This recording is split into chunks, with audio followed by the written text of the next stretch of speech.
আসসালামু আলাইকুম, welcome against another new video. তো আমার হাতে দেখতে পারতেছেন পাসপোর্ট প্লাস টিকিট প্লাস সাথে টাকাও আছে।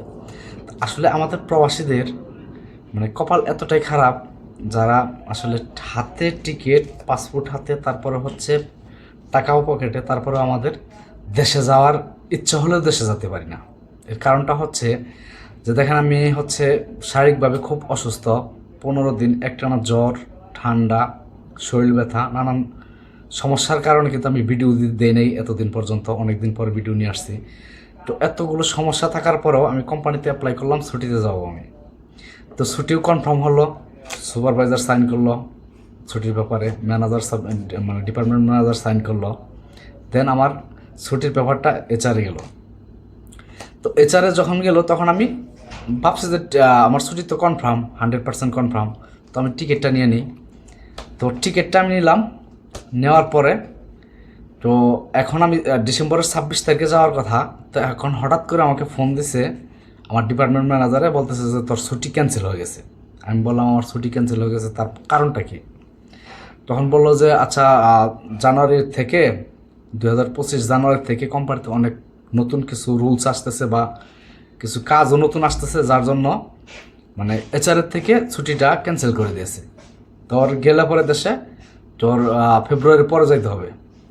তখন আমি বললাম আমি তো টিকিট নিয়ে ফেলছি, তোরা তো ছুটির ব্যাপারে সাইন করছো, ডিপার্টমেন্ট ম্যানেজার সাইন করলে তো ছুটি হয়ে যায়, তুই সাইন করছিস, আমি টিকিট নিছে, তো এখন আমি কী করব? তো বলতেছে আসলে করার কিছু নাই। আমি বলছি আচ্ছা ঠিক আছে, অফিসে আসতেছে আমি। তো অফিসে গেলাম, অফিসে টিকিটটা নিয়ে গেলাম। আমি নিয়ে যাওয়ার পরে আমি বলছি দেখ, আমি টিকিটটা কাটছি, ইমারাতের টিকিট কাটছি আমি হচ্ছে 115 দিনার দিয়া।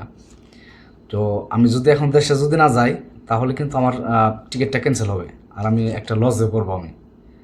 তখন বলতেছে আচ্ছা ঠিক আছে, ছুটির ব্যাপারটা হচ্ছে তুই করে যা, তুই টিকিটটা ফটোকপি করে দিয়ে যা, যদি তোর হয় আমি জানাবো। তো আমি তারপরও আরেকবার ফোন দিলাম, আসলে আমার ছুটিটা ক্যান্সেল হয়ে গেছে। তো আমার টিকিটটাও ক্যান্সেল করতে হবে সাথে। তো পাসপোর্ট আছে, টিকিট আছে, সাথে টাকাও আছে। আর আমাদের প্রবাসীদের কষ্ট আসলে কী আর বলবো। আমরা পকেটে টাকা থাকলেও আমরা ওই সময়টায় আমরা যেতে পারি না, যে সময়টা আমাদের যাওয়া খুবই জরুরি। আমি শারীরিকভাবে আসলে আমি অসুস্থ। সবাই আমার জন্য দোয়া করবেন। এবং আমার যারা আছেন, আমার ভাই ব্রাদার যারা আছেন, কিছু বোন আছেন, আমার ইউটিউব চ্যানেল দেখেন, ভিডিও দেখেন, তারা অনেকেই কমেন্ট করতেছে যে আসলে আপনার ভিডিও অনেক দিন যাবত দেখতেছি না, ঘটনাকে কী হয়েছে। আসলে মূল উদ্দেশ্য এটা, মানসিকভাবে আমি আসলেও এখন বর্তমানে ভাঙা অবস্থায় আছি, প্লাস শারীরিকভাবেও।